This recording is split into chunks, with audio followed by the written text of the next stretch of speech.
Hello dear students, I hope आप लोग अच्छे होंगे और मन लगा के पढ़ाई कर रहे होंगे। मैं हूं संदीप शर्मा और मैं आप लोगों को चैप्टर करवा रहा हूं, उसका नाम है इंटीग्रल्स।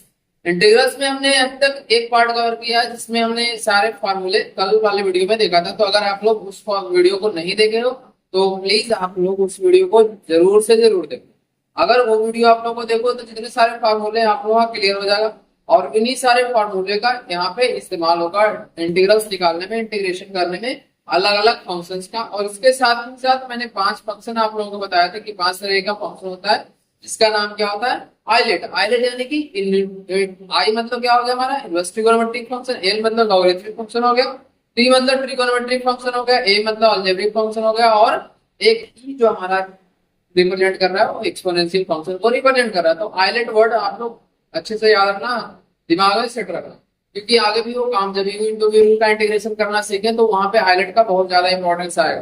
ठीक है, तो अब यहाँ पे हम लोग जो है अब एक्सरसाइज 7.1 स्टार्ट करने जा रहे हैं। इससे पहले अगर आप लोग चैनल पर नए जुड़े हो तो प्लीज लाइक कमेंट और सब्सक्राइब कर लेना और अपने दोस्तों के साथ ज्यादा से ज्यादा शेयर कर देना ताकि उन लोगों को भी इसका बेनिफिट मिल सके। ये बिल्कुल चैप्टर नया है तो आप लोगों को यहाँ से अच्छे से समझ में आना चाहिए। बाकी जो पीछे कॉन्सेप्ट है वो बार बार मैं रिकॉल करवाते रहूंगा तो आप लोगों के लिए वो आसान होगा और भी जो पिछले जो एक्सरसाइज है, पिछले जो चैप्टर्स हैं उन सबको रिवीजन करने में। ठीक है ना, तो सबसे पहले यहाँ पे देखते हैं कि क्या क्वेश्चंस दिया गया है और क्या हमें फाइंड करना है। तो हमारा फर्स्ट क्वेश्चन है find the antiderivative of the following function by the method of inspections. अब हमें क्या करना है, इंस्पेक्शन मेथड का इस्तेमाल करके हमें एंटी डेरिवेटिव निकालना है इसका साइन 2x का। तो ये अब देखते हैं कैसे यहाँ पे क्वेश्चंस होने जा रहे हैं और कैसे कैसे क्वेश्चन इसमें होगा। आई होप ये क्वेश्चन आप लोग डिफरेंशिएशन आप लोगों का क्लियर होगा तो यहाँ पे एंटी डेरिवेटिव निकालने में आप लोगों को बहुत आसानी होगी। ठीक है, सबसे पहले हमारा दिया हुआ क्या है, साइन 2x दिया हुआ। साइन 2x दिया हुआ तो आप लोग ये बताओ कि साइन 2x का डिफरेंशिएशन क्या होता है। साइन 2x का डिफरेंशिएशन होता है, बताओ, cos 2x into 2 यानी कि 2 cos 2x। यहाँ पे कोई दिक्कत है तो आप लोग बता सकते हो। इसमें sin 2x, साइन का डिफरेंस cos x होता है और 2x का डिफरेंशिएशन 2 होता है तो यहाँ पे 2 cos 2x हो जाएगा। अब इसमें क्या करना है, हमें एंटी डेरिवेटिव फाइंड करना है। चलो इसमें लिखते कैसे है ये देखते हैं। सबसे पहले क्या लिखेंगे, anti derivative, anti derivative of antiderivative of sin 2x, sin 2x is a function of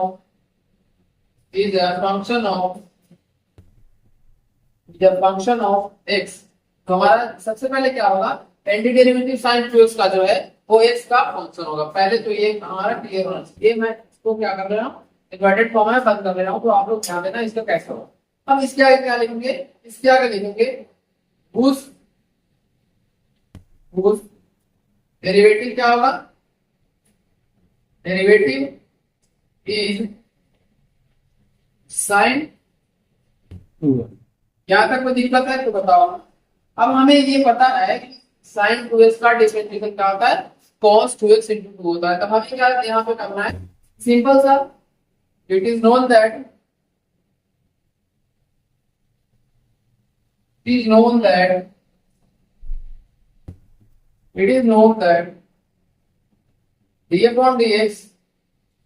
upon dx sin 3x, sin 3x है या 2x, sin 2x है ना, हाँ तो sin 2x है तो सबसे पहले sin 2x में लो। यहाँ पे एक सेकंड में बता रहा हूँ आप लोगों को, ये साइन नहीं लेना है, यहाँ पे cos 2x लेना है। अभी तो इसका एंटीडेरिवेटिव निकालोगे, cos 2x इज माइनस का 2 sin 2x। यहाँ तक समझने में कोई दिक्कत है तो बताओ। पहले अगर हम बात करें हमने cos 2x का डिफरेंशिएशन क्या होगा, तो cos 2x का डिफरेंशिएशन होगा माइनस का 2 sin 2x। अब यहाँ से क्या डिफरेंशिएशन निकल के आएगा, ये बताओ। यहाँ पे sin 2x इक्वल क्या हो जाएगा, sin 2x equal to minus का 1/2 d upon dx cos 2x। यहाँ तक समझने में कोई आपत्ति है तो बताओ। यहाँ से माइनस का 2 को क्या लिया है, हम नहीं तो इसमें ले आए तो ये हमारा क्या आ गया, माइनस का 1/2 जो डिवाइड में चला गया। समझ में आया कि नहीं, पहले बताओ आप लोग, क्लियर है यहाँ तक। अब इसी को हम क्या बोलेंगे, ये जो हमारा आया है टर्म वो हमारा क्या कहलाएगा, एंटी डेरिवेटिव। देयरफॉर एक anti derivative, therefore antiderivative of sin 2x in the -1/2 of, तो यहां तक समझने में कोई आपत्ति है तो बता सकते हो। इसी को हम कैसे हम लिख सकते हैं, d/dx -1/2 इंटू cos 2x, ऐसे भी लिख सकते हो। तो इसलिए क्या आ जाएगा, sin 2x का हमारा एंटी डेरिवेटिव क्या निकल के आएगा, -1/2 cos 2x। तो ये हमारा क्वेश्चन यहाँ पे कंप्लीट हो गया, क्वेश्चन नंबर 5। तो इसको जल्दी से आप लोग नोट डाउन करो। इस तरह से लैंग्वेज थोड़ा सा लिख दोगे तो एग्जामिनर आप लोगों को थोड़ा अच्छे मार्क्स देगा, तो यहाँ पे ध्यान रखो। इसके अलावा जो है हमारा सेकंड क्वेश्चन है cos 3x। तो यहाँ पे सिंपल सा क्या करना है, sin 3x का नहीं निकाल के cos 3x का क्या निकालना है, हमें एंटी डेरिवेटिव निकालना। तो cos 3x का एंटी डेरिवेटिव क्या होगा, तो यहाँ पे हम फाइंड करेंगे। पहले इसको जल्दी से आप लोग नोट डाउन करो।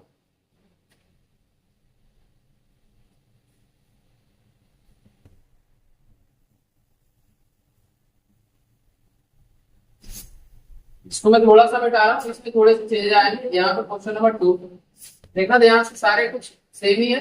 चेंजेस कहाँ कहाँ आएगा, यहाँ पे cos 3x है और यहाँ पे फंक्शन हमारा क्या था, बताओ फर्स्ट क्वेश्चन में sin 3x, यहाँ पे क्या है cos 3x।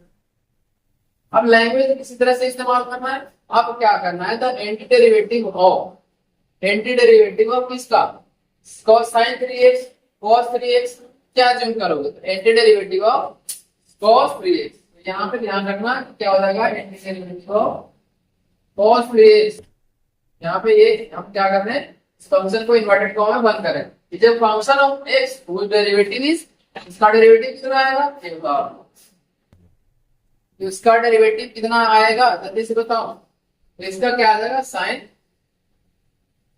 3x। तो यहाँ तक समझने में कोई दिक्कत है तो बताइए। हम क्वेश्चन नंबर सेकंड कर रहे हैं, तो मैं यहाँ पे नीचे मिटा रहा हूँ। अब इसमें कैसे करेंगे ये आपको देखिए, थोड़े थोड़े से चेंजेस जाएंगे। अब बाकी सारा के सारा वैसे ही हम लोग नोट डाउन लिख देंगे, यहाँ पे कोई दिक्कत नहीं है। तो यहाँ पे पहले समझ में आया कि नहीं था, anti derivative of cos 3x is a function of x whose derivative is sin 3x। यहाँ तक कोई दिक्कत है। अब हमें क्या पता है, अब हमें पता है कि d/dx sin 3x क्या आता है, d/dx sin 3x 3 sin जगह पे क्या आ जाएगा cos 3x। यहां तक समझने में अगर कोई दिक्कत है तो आप लोग बता सकते हो। मैं इसको एंटी डेरिवेटिव मतलब डेरिवेटिव का उल्टा लिखना है। जो अगर हम हमारा sin 3 cos 3x का ले रहे हैं तो यहाँ पे क्या किसका डेरिवेटिव लेना है, sin 3x का लोगे, तभी जाके हमारा एंटी डेरिवेटिव निकल के आए। समझ में बात आई। थोड़ा सा आप लोगों को ये कंफ्यूजिंग है तो आप लोग ध्यान देखना है कैसे क्वेश्चन हो रहे हैं। अब इसमें क्या करोगे, इसमें हमें cos 3x क्या निकल के आएगा, cos 3x इसे इधर लेकर आओ तो डिवाइड में आ जाएगा 1/3 d/dx sin 3x। इसके अलावा क्या करोगे, यहां से हम क्या करने जा रहे हैं, तो cos 3x d/dx ब्रैकेट में 1/3 को ले लो और ये हमारा आ जाएगा sin। क्या लिखेंगे, देयरफॉर एंटी डेरिवेटिव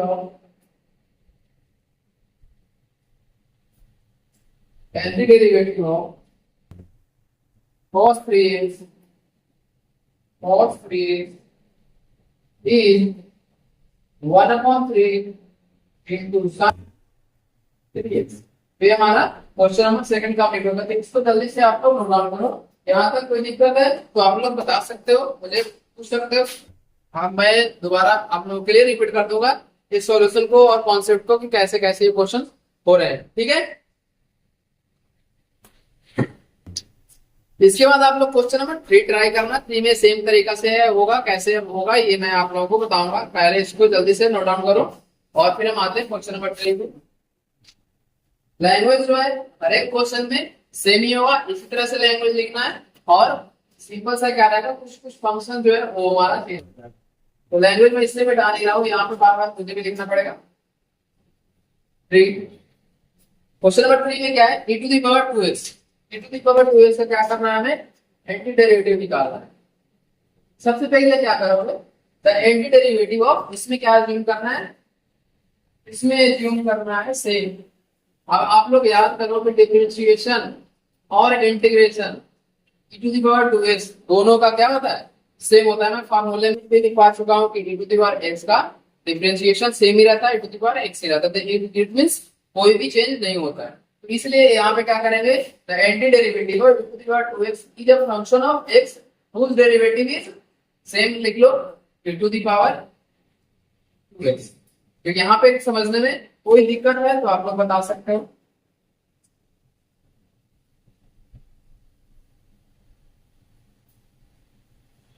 अब इसके आगे क्या करेंगे, अब इसके बाद हमें क्या पता है कि it is known that differentiation of e to the power 2x, इसका क्या डिफरेंशिएशन होता है, 1/2 into e to the power 2x।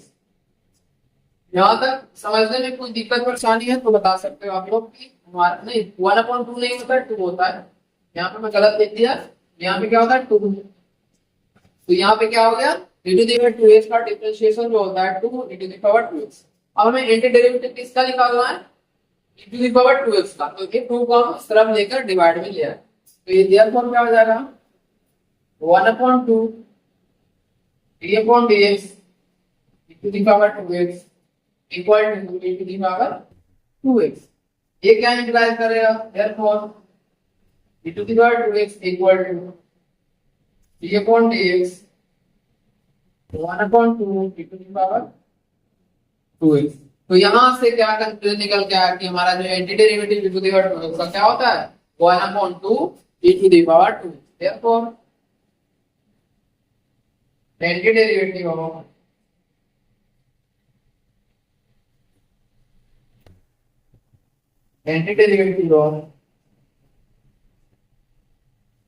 x is 1/2 e to the power 2x।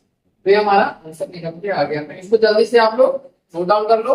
इस तरह से हमारा क्वेश्चन नंबर 3 भी यहाँ पे कंप्लीट हो गया। ठीक है ना। तो अगर आप लोगों को सारी चीजें समझ में आ रहा है, सारे कॉन्सेप्ट आप लोगों को अच्छे से समझ में आ रहा है, तो प्लीज एक बार लाइक कमेंट और सब्सक्राइब जरूर करना और अपने दोस्तों के साथ शेयर जरूर से जरूर करना। ठीक है ना। तो चलो इसको देखो जल्दी से, इसके बाद हम आगे करते हैं। आप आगे कैसे होगा ये आप समझने की कोशिश करें। आगे के जो क्वेश्चन है थोड़े से इंपॉर्टेंट है, थोड़े से समझने वाले हैं। तो यहाँ पे एंटी डेरिवेटिव अगर आप लोग एक का समझ गए हो तो बाकी सारी चीजों को आप लोग आसानी से समझ सकते हो। तो आप लोग प्लीज कोशिश करो कि क्वेश्चन नंबर 4 आप लोग खुद से बना सको, खुद से कर सको, तो बहुत अच्छी बात है। अगर आप लोग खुद से कर रहे हो तो आप लोगों का भी कॉन्फिडेंस लेवल थोड़ा हाई होगा कि हाँ आप लोगों को ये चीजें समझ में आ रही है।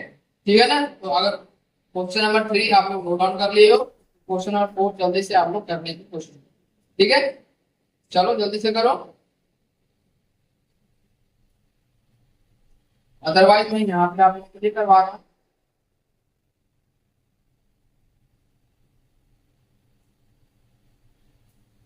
दिक्कत है।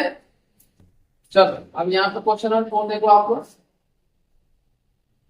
क्वेश्चन नंबर 4 में क्या दिया हुआ है, क्वेश्चन नंबर 4 में हमारा दिया हुआ है फंक्शन ax प्लस b का होल स्क्वायर।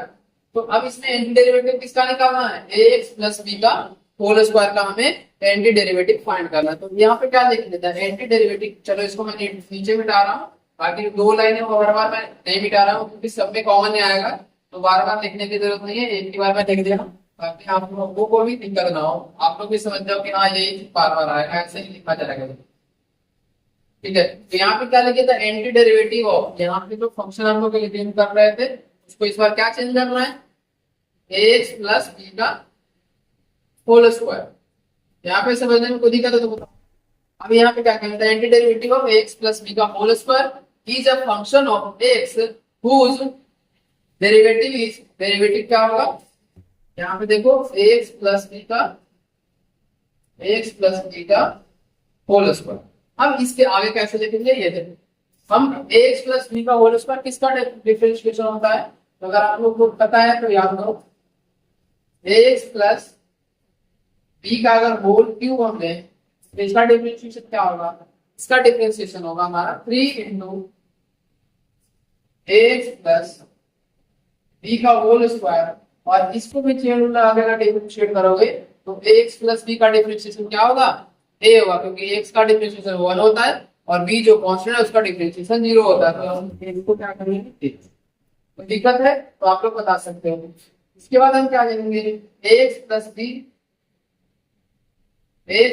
का whole square equal to 3 into A को इधर डिवाइड में जाएंगे तो ये क्या आ जाएगा 1/3a d upon d x और एक्स प्लस बी का whole cube, therefore x plus B का होल स्क्वायर क्या निकल के आया हमारा डी अपॉन डी एक्स, और साथ में साथ antiderivative 1/3 into x plus B का होल स्क्वायर। यहाँ तक हमारा समझने में आप लोगों को कोई दिक्कत नहीं होगी। देयरफॉर क्या लिखेंगे, देयरफॉर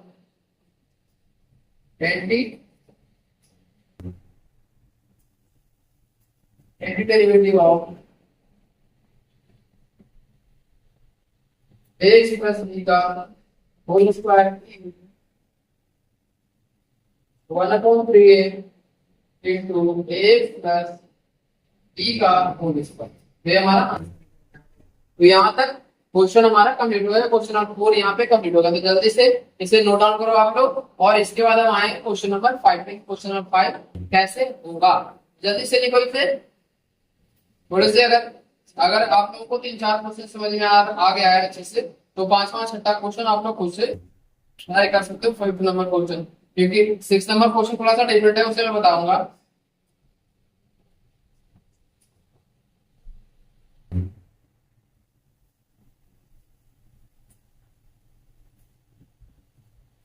हो गया, तो मैं आगे बताता हूँ। अगर आप लोग कर ले रहे हो तो बहुत अच्छी बात है, और अगर नहीं हो पा रहा है तो मैं यहाँ पे जो सॉल्यूशन बता रहा हूँ उसको ध्यान से समझने की कोशिश करो कि इसके सॉल्यूशंस कैसे फाइंड होते हैं, कैसे लिया जाता है, जंक्शन कैसे लिया जाता है। तो अगर ये चीजें आप लोगों को समझ में आएगा तो बाकी सारी चीजें करने में कोई भी परेशानी नहीं है, ठीक है ना। तो आगे के क्वेश्चन कैसे होंगे मैं आप लोगों को अब बताऊंगा। क्वेश्चन नंबर 5 कैसे, क्वेश्चन नंबर 5 में थोड़ा सा अच्छे से सोच के एज्यूम करना पड़ेगा। कौन से टर्म का डिफरेंशिएशन हमारा sin 2x minus 4 e to the power 3x होगा, तो इसमें हमें थोड़ा सा दिमाग लगाना पड़ेगा, ठीक है ना। चलो इसे मिटा रहा हूं, अब आते हैं क्वेश्चन नंबर 5 पे।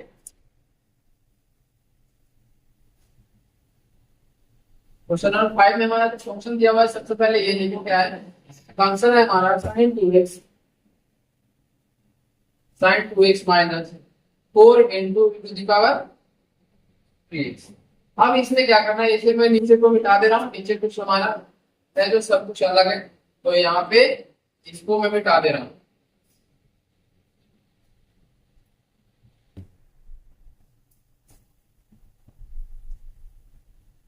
अब यहाँ पे क्या लिखना है ये ध्यान दो, यहाँ पे लिखना है एंटी डेरिवेटिव ऑफ, यहाँ पे एक्स प्लस बी की जगह पे यहाँ पे क्या डालकर लिखना है इसे साइन 2x माइनस 4 3x, ये हमें एज्यूम करना है।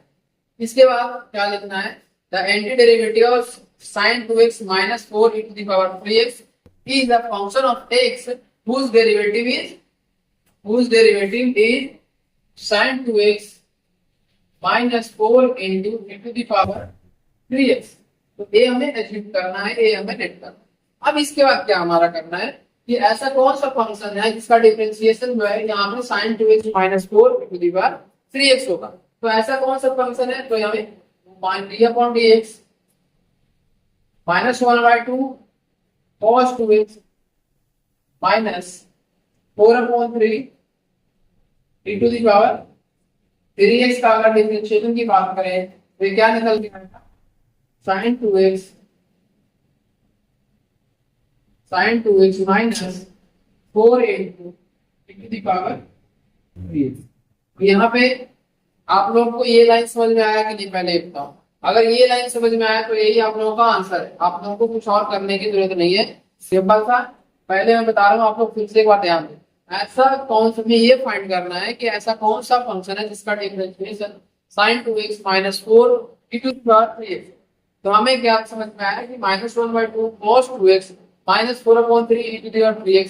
अगर e to the power 3x का डिफरेंशिएशन करोगे तो 3 e to the power 3x होगा। 3 से 3 कैंसिल हो जाएगा, क्या बचेगा माइनस का 4 e to the power 3x। इसके बाद अगर हम बात करें -1/2 cos का डिफरेंशिएशन क्या होता है माइनस का sin 2x, और 2x का डिफरेंशिएशन 2 होता है, 2 से 2 कैंसिल हो जाएगा और माइनस इंटू माइनस प्लस का sin 2x। तो यहाँ पे समझ में आया। देयरफॉर क्या लेंगे, देयरफॉर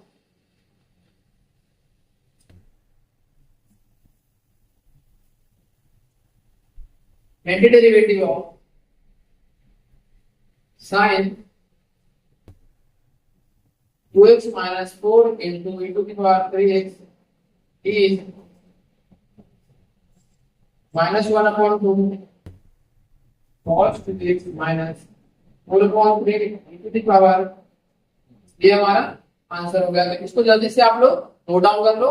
यहाँ पे हमारा क्वेश्चन नंबर 5 भी कंप्लीट हो गया। तो यहाँ पे कोई दिक्कत अगर है तो आप लोग कमेंट बॉक्स में मेंशन करना, कहीं कोई भी चीज समझ में नहीं आया हो, किसी भी क्वेश्चन में कोई डाउट है यहाँ, तो प्लीज आप लोग देखना कमेंट बॉक्स में जरूर मेंशन करना। और अगर आप लोग प्रैक्टिस के लिए कोई दूसरे बुक्स का इस्तेमाल करते हो तो उन बुक्स में आप अगर कहीं भी कोई परेशानी आती है तो वहां पे भी आप लोग मेंशन करना कि हाँ सर यहाँ पे ये क्वेश्चन है जो मुझे समझ में नहीं आया, ठीक है ना। तो वो क्वेश्चन का मैं सोल्यूशन आप लोगों को प्रोवाइड कर दूंगा, या फिर यहाँ पे डिस्कस कर लेंगे वीडियोज में, वीडियो के बीच में हम लोग डिस्कस कर लेंगे। तो ठीक है, यहाँ पे हमारा क्वेश्चन नंबर 5 कंप्लीट हो गया। अब इस वीडियो में जो हम करेंगे क्वेश्चन नंबर 12 तक करेंगे 7.1 का।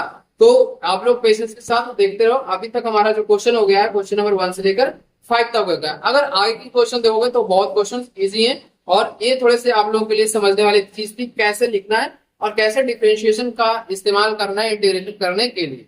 तो यहाँ पे आप लोगों को आई होप समझ में आ गया होगा। चलो अब देखते हैं क्वेश्चन नंबर 6 को। क्वेश्चन नंबर 6 कैसे होगा वो हमारा अलग है, तो मैं इस पूरे को मिटा रहा हूँ।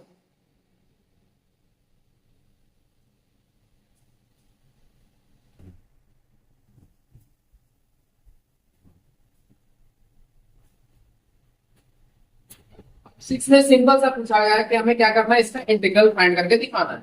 यानी कि क्या दिया हुआ आई इक्वल टू आई मतलब इंटीग्रेशन, इंटीग्रल कर सकते हो 4 e to the power 3x minus +1 और ये साथ में क्या है dx।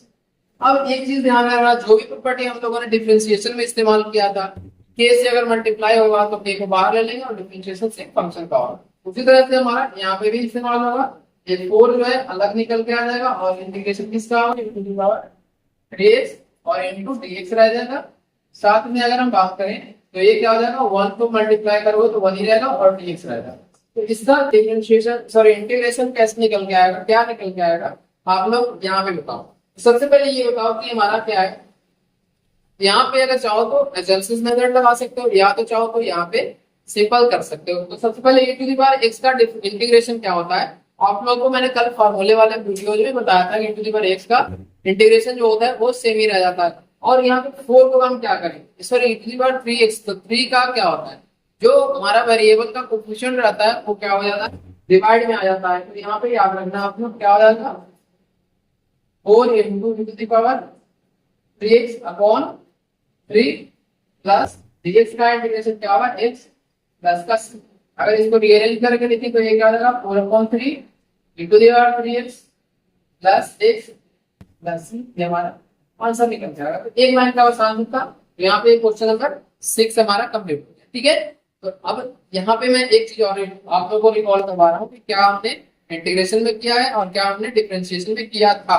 तो डिफरेंशिएशन में हम लोग किया था कि जो भी वेरिएबल का कोएफिशिएंट होता है, जैसे sin 2x, तो sin 2x है तो इसके वेरिएबल का कोएफिशिएंट कितना 2 है, तो इसमें 2 से मल्टीप्लाई कर लेते थे डिफरेंशिएशन करने के बाद। लेकिन इंटीग्रेशन में क्या होगा, जो भी वेरिएबल है उसका कोएफिशिएंट जो है उससे हम क्या करते हैं, इसमें डिवाइड करते हैं। तो इसलिए मैंने डिवाइड कर दिया।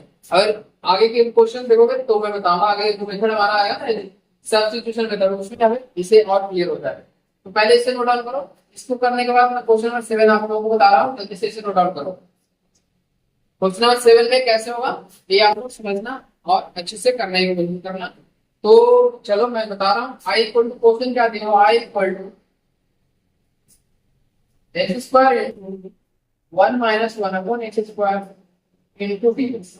तो सबसे पहले क्या करेंगे, यहाँ पे एक्स स्क्वायर को हम इस फंक्शन से मल्टीप्लाई करेंगे। तो मल्टीप्लाई करने के बाद क्या आएगा बताओ, x square into 1 x square रहेगा, और ये क्या हो जाएगा x square upon x square cancel out होकर हमारा 1 से हो जाएगा, और ये आ जाएगा dx।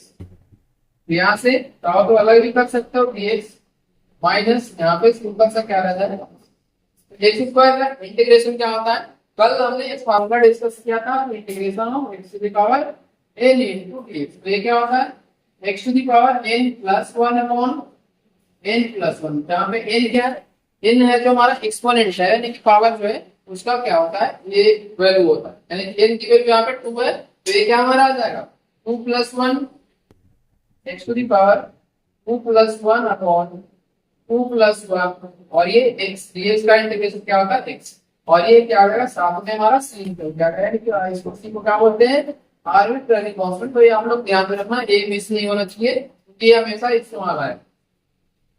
ये हो गया x dy 3 upon 3 minus x plus c, ये हमारा आंसर हो गया।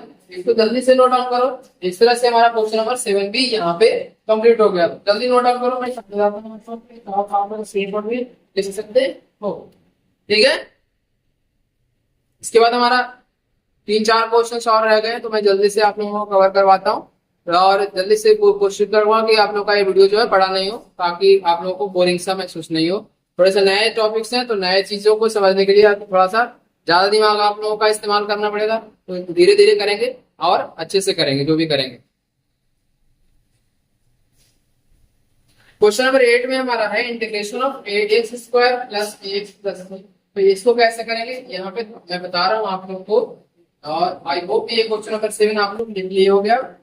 चलो मैं इसको हटा रहा हूँ और आते हैं क्वेश्चन नंबर 8 पे, और एक एक करके हम क्वेश्चन नंबर 12 तक इस वीडियो में देखेंगे। तो आप लोगों को यहाँ तक चीजें समझ में आ गई होगी अच्छे से। तो अगर आप लोगों को सारी चीजें समझ में आ रहा है तो बीच बीच में आप लोग शेयर करते रहना थोड़ा सा, ताकि मुझे भी आप लोग से मिलता रहे।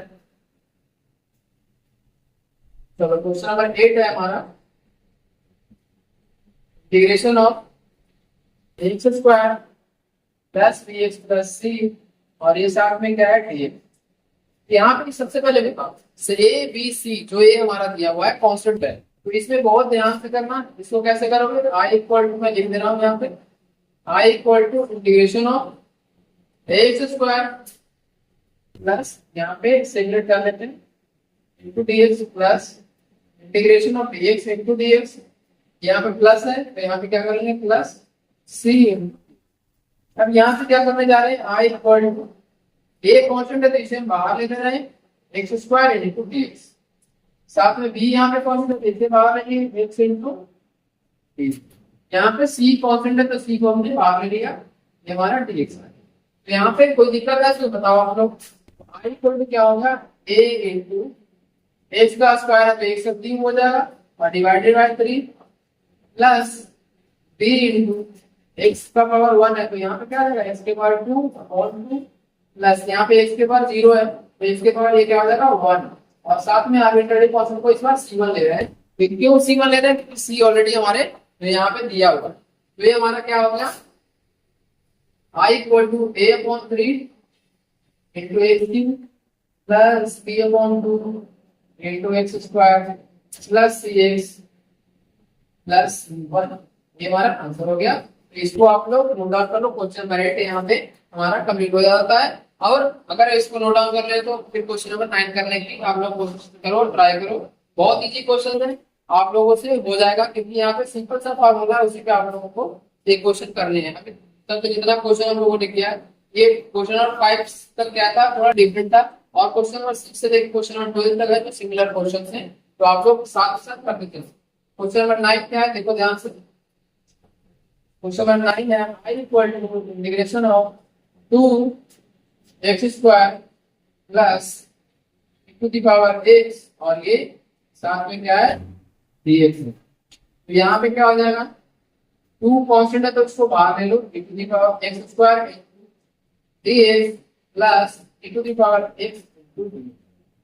इसके बाद हमारा एक्स स्क्वायर का इंटीग्रेशन क्या होगा, एक्स स्क्वायर का इंटीग्रेशन होगा एक्स क्यूब अपॉन 3, तो यहाँ पे 2 into x cube upon 3 plus x का सेम ही रह जाएगा और साथ में एक हमारा कॉन्स्टेंट आ जाएगा। तो ये हमारा आंसर हो गया। बहुत इजी क्वेश्चन है, एक एक लाइन के क्वेश्चन थे। तो अभी जो क्वेश्चन आप लोग अगर जितना प्रैक्टिस करोगे तो उतने आगे की चीजें आप लोगों के लिए आसान होते चला जाएगा। तो इसको भी नोट डाउन करो जल्दी से। क्वेश्चन नंबर 9 भी हमारा यहाँ पे कंप्लीट हो गया,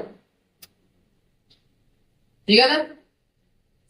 और अगर आप लोगों को जीवन में तरक्की करना है, अगर आप लोगों को जीवन में आगे बढ़ना है, कोई भी चीज आप लोग अगर करना शुरू कर दो, कोई भी काम अगर करना शुरू कर दो, तो बिल्कुल कंसिस्टेंसी बनाए रखो, काम करते रहो, निरंतर प्रयास करते रहो। अगर निरंतर प्रयास करोगे तभी जाकर आप लोगों को वो चीज एक दिन अचीव हो जाएगा जो आप लोग अचीव करना चाहो, ठीक है ना। अदरवाइज अगर आप लोग चाहो कि एक दिन करें और अगले दिन फिर से 12 बजे सो कर देंगे, तो आजकल के बच्चों का यही सबसे बड़ा प्रॉब्लम है कि सोते हैं लेट से और रात भर फोन चलाएंगे और सुबह 12 बजे जगेंगे, 10 बजे जाएंगे, 9 बजे जाएंगे। तो सुबह कोशिश करो आप लोग कि जितना जल्दी से जल्दी जाग सको सुबह, क्योंकि अगर सुबह जल्दी जागते हो तो आप लोगों के लिए एक्स्ट्रा टाइम मिलता है। अगर मान लो सुबह 6 बजे एक इंसान जाग रहा है और दूसरा इंसान सुबह 10 बजे जाग रहा है, तो 10 बजे और 6 बजे में कितने घंटे का डिफरेंस हो गया, 4 घंटे का डिफरेंस होगा। तो वहां पे 4 घंटे का आप लोगों के लिए टाइम वेस्ट हो गया जो सोने में आप लोगों ने बर्बाद किया। तो इसको ध्यान में रखते हुए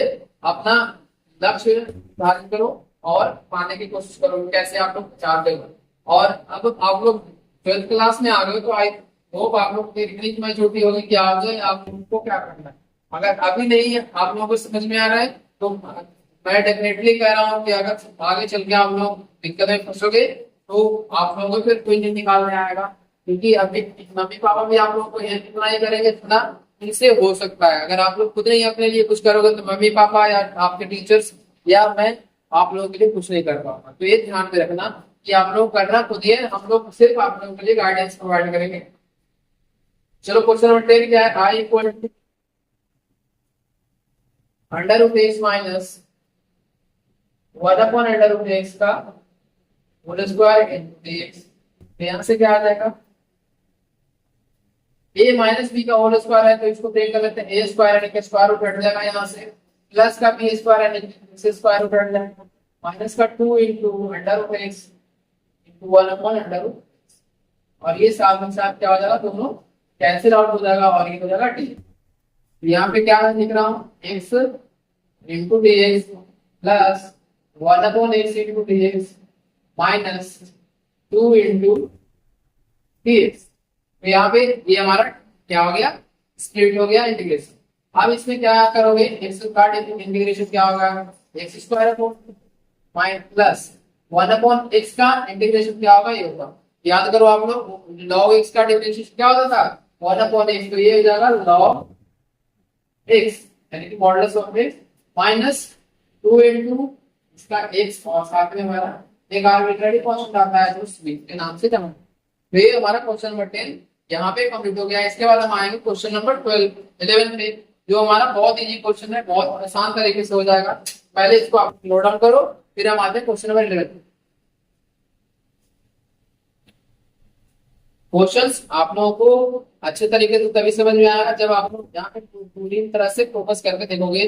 पीछे की चीजें सारे, पीछे की जितनी सारी चीजें पढ़ाई जाती है आप लोगों को, उन सारे की सारी चीजों को आप लोग को दिमाग में होना चाहिए, बिल्कुल भरा होना चाहिए कि हाँ ये हमारा a माइनस बी का होल स्क्वायर होता है। यहाँ पे ये आप लोग को पता होना चाहिए 1 अपॉन x का इंटीग्रेशन क्या होता है, log x होता है, dx का इंटीग्रेशन x होता है। तो ये आप लोग समझ लो कि बेसिक्स है, तो आप लोग बेसिक्स बिल्कुल आप लोग को दिमाग में होना चाहिए एकदम 100%। तो यहाँ पे 11 नंबर क्वेश्चन क्या है आप लोग देखते हैं, i equal to x cube plus 5x square minus 4 upon x square into इसे कैसे करोगे, इसे सबसे पहले क्या करना है, हमें 3 पार्ट में डिवाइड करो। 3 पार्ट में डिवाइड कैसे करोगे, x cube upon x square into dx plus यहाँ से क्या करोगे 5 x square upon x square, क्योंकि एक्स स्क्वायर से तीनों में डिवाइड किया हुआ है तो ये हम तो तीनों में डिवाइड कर लेंगे। फिर क्या होगा 4 अपॉन एक्स स्क्वायर इंटू इसे आप फिर से स्प्लिट कर लो, x cube upon x square क्या बचेगा, यहाँ पे एक्स क्यूब बचेगा और ये हमारा इंटीग्रेशन किसका हो जाएगा, एक्स इंटू डीएक्स। इसके बाद हमारा यहाँ पे हो जाएगा एक्स स्क्वायर कैंसिल हो जाएगा और 5 जो कांस्टेंट है वो बाहर आ जाएगा, तो ये हमारा डीएक्स बचेगा। फिर यहाँ पे जो 4 है कांस्टेंट है, तो यहाँ पे क्या आ जाएगा बाहर, और ये क्या हो जाएगा एक्स के पावर माइनस का 2 इंटू डीएक्स। तो यहाँ पे समझ में आया कि नहीं, एक्स के पावर माइनस 2 क्यों हुआ, कि यहाँ 1 अपॉन एक्स स्क्वायर है, तो एक्स स्क्वायर को जब ऊपर ले जाएंगे तो माइनस का 2x आ जाएगा, क्योंकि डिवाइड में आता है तो न्यूमरेटर में जाएगा तो माइनस 2 हो जाएगा। और इसका यहाँ पे इंटीग्रेशन अब देखते हैं कैसे होगा। तो ये हो जाएगा हमारा एक्स स्क्वायर अपॉन 2, ये अभी तक बहुत बार हम लोग कर चुके, और dx का इंटीग्रेशन क्या होगा x। अब यहाँ पे थोड़ा एक चीज नया है, उसको कैसे लिखोगे बताओ, x square minus 2 plus 1 upon minus 2 plus 1 और ये साथ में c है, ये हमारा हो गया x square upon 2 plus 5x minus यहाँ से माइनस का 2 और प्लस का 1, ये माइनस हो जाएगा तो ये प्लस का 4 हो जाएगा, और ये क्या हो जाएगा x to the power minus 1 plus का c, ये हमारा आंसर हो गया। चाहो तो इसको 1 अपॉन एक्स भी लिख सकते हो, 4 अपॉन एक्स भी लिख सकते हो, तो आप लोग जैसे मर्जी आप लोग लिख लो, लेकिन आंसर बिल्कुल सेम ही आएगा। चलो यहाँ पे हमारा क्वेश्चन नंबर 11 कंप्लीट हो गया। अब हम एक लास्ट क्वेश्चन इस वीडियो में करेंगे, जो है क्वेश्चन नंबर 12, और क्वेश्चन नंबर 12 भी हमारा अलजेब्रिक फंक्शन पे ही आधारित है, तो उसमें आप लोगों को क्वेश्चंस के साथ बस करते रहना है। आई होप आप लोग ये क्वेश्चन कर पाओगे। जैसे हम लोगों ने 11 नंबर क्वेश्चन किया है कि तीनों को अलग अलग कर दिए, उसमें भी क्या करना है, अलग अलग कर देना है और डिवाइड करके लाना है कि क्या हमारा आंसर निकले। जल्दी से इसे नोट डाउन करो, और फिर हम आते हैं क्वेश्चन नंबर 12 पे, जो इस आज का लास्ट क्वेश्चन है।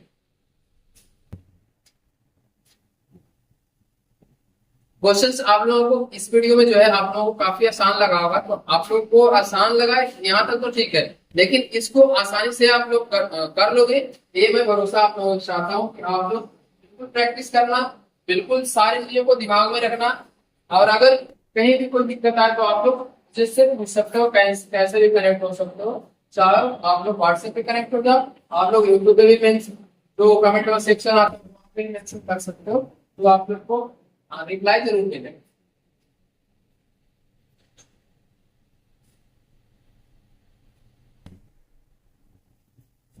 आप देखते हैं यहाँ पे क्वेश्चन नंबर 12 है। क्वेश्चन नंबर 12 में है I equal to x cube plus 3x plus 4 upon under root x into D. अब ये बताओ कि अंडर रूट एक्स का मतलब क्या होता है। अंडर रूट एक्स का मतलब ये होता है कि हमारा पावर में क्या है, पावर में हमारा जो है 1 अपॉन 2 है इस तरह से। तो इसको हम ध्यान से करेंगे और फिर देखते हैं कि इंटीग्रेशन कैसे होता है। यहाँ से क्या आ जाएगा एक्स क्यूब अपॉन एक्स के पावर 1/2, इसको देख लेते हैं। फिर यहाँ पे क्या हो जाएगा 3x upon x to the power 1/2, और ये लास्ट में क्या हो जाएगा 4 upon x to the power 1/2, और इन तीनों में कर लेते हैं ब्रैकेट में यहाँ पे। अब यहाँ से i इक्वल टू क्या हो जाएगा, इसको अगर पावर में ऊपर ले जाओगे तो पावर में ऊपर ले जाने के बाद क्या आएगा 3 माइनस 1/2, ये अगर सेम है तो पावर क्या होता है, और इस साथ में dx आएगा। और इसके बाद क्या आएगा 3 जो है कांस्टेंट है तो इसको बाहर ले लेते हैं, यहाँ पे x के पावर 1 माइनस 1/2 हो जाएगा, और ये साथ में dx है। फिर 4 यहाँ पे कांस्टेंट है, और यहाँ पे क्या हो जाएगा x की पावर माइनस का 1/2 इंटू dx। यहाँ समझने में कोई दिक्कत है तो आप लोग बता सकते हो। इसके बाद हम क्या करेंगे देखते हैं, ये क्या हो जाएगा, यहाँ पे हो गया 5/2 इंटू dx प्लस यहाँ पे क्या होगा 3 into x to the power integration of x to the power 1/2 into dx। फिर ये क्या होगा 4 इंटीग्रेशन ऑफ माइनस का 1/2 इंटू dx। इसके साथ के साथ क्या हो जाएगा i इक्वल टू, यहाँ पे चाहो तो पावर ऐड कर लो 5/2 प्लस 1 अपॉन 5/2 प्लस का 1 प्लस 3 इंटू ये क्या हो जाएगा x to the power 1/2 plus का 1 अपॉन 1/2 प्लस का 1 प्लस क्या हो जाएगा 4 into x to the power minus 1/2 plus 1 upon minus 1/2 plus 1 plus का c। ये हमारा इंटीग्रेशन होगा। इसको आप क्या करना है, सिंपल सा कैलकुलेशन करना है, हमारा i निकल के आ जाएगा 5/2 प्लस 1 कितना होगा 7/2, तो 7/2 में ये हमारा ऊपर चला जाएगा 2/7 एक्स टू द पावर 7/2 हो जाएगा। साथ में ये कितना हो जाएगा 3 2 6, अपॉन 3 यानी कि ये क्या आ जाएगा 2 बन जाएगा। आप लोग कैलकुलेट कर लेना x टू दी पावर 3/2। इसके बाद क्या हो जाएगा यहाँ पे अगर बात की 1/2 का और बन जाएगा तो 8 बन जाएगा, यानी 8 टू दी पावर 1/2 प्लस का, और 1/2 चाहो तो स्क्वायर रूट में लिख सकते हो तो कोई दिक्कत नहीं है। इस तरह से हमारा ये क्वेश्चन नंबर 12 कंप्लीट हो जाएगा। इसको जल्दी से आप लोग नोट डाउन कर लो, मैं साइड हो जाता हूँ। यहाँ तक एक्सरसाइज 7.1 का क्वेश्चन नंबर 12 तक हम लोगों ने अब आसानी से कर लिया है। सारे क्वेश्चंस एक एक करके हम कवर करेंगे यहाँ पे, और साथ ही साथ एक एक एक्सरसाइज भी कवर करेंगे। अभी हमारा एक्सरसाइज 7.1 से लेके 7.11 तक इसमें 11 एक्सरसाइज है, और कितना है कम तो आप लोग के लिए 150 क्वेश्चन सिर्फ एनसीईआरटी में दिया हुआ है। और अगर आपके एग्जांपल्स की तो एग्जांपल्स अगर ऐड कर लेते हो टोटल मोर देन 200 क्वेश्चंस हो जाएंगे, ठीक है ना। तो प्रैक्टिस के लिए इतना सफिशिएंट है। और फिर आगे क्या करना है हम लोग को आरडी शर्मा और साथ के साथ एग्जाम्पलर के भी क्वेश्चंस करते चल रहे हैं, ताकि ज्यादा आप लोग का प्रैक्टिस हो। तो चलो अब हम क्या करते हैं, इस वीडियो को अब यहीं पे एंड करते हैं। और अगर आप लोगों को वीडियो अच्छा लगा है तो आप लोग ज्यादा शेयर करना और अपने दोस्तों से भी सब्सक्राइब करवा देना। तो thank you so much for watching this video. Have a good day.